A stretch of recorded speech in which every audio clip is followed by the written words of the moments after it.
Today, I will demonstrate the proper steps of CPR of cardiopulmonary resuscitation. CPR is an emergency procedure used when someone's heart has stopped beating or they are not breathing. Step 1. Check the scene before helping.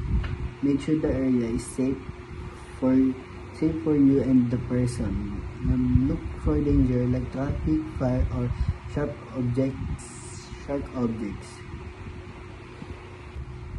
Step 2. Check responsiveness. Tap the person on the shoulders and shout, "Are you okay?" If they not respond, move to the next step. Step 3. Call for help. Call emergency service immediately or ask someone nearby to call. If an automated external defibrillator is available, ask someone to get it. Step 4.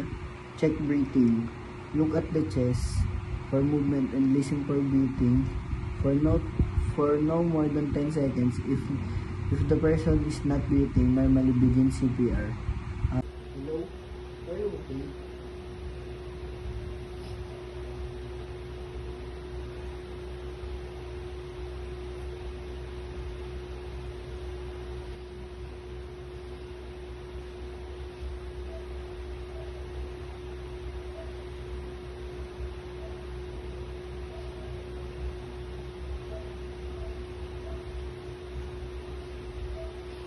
Step 5.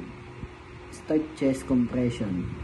Place the person flat on their back on a firm surface. Kneel beside their chest.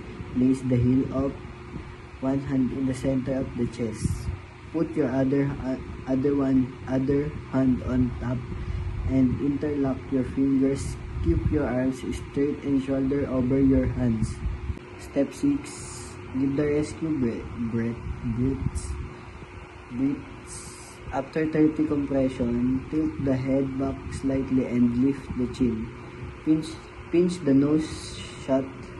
Give 2 slow breaths, watching the chest rise.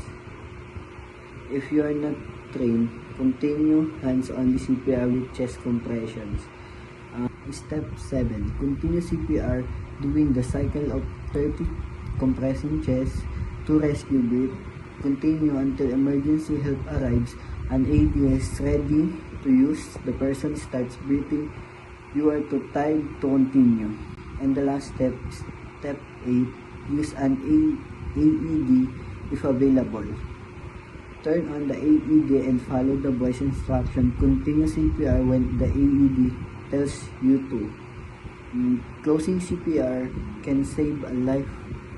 Staying calm, acting quickly, and following these steps can make a critical difference in an emergency.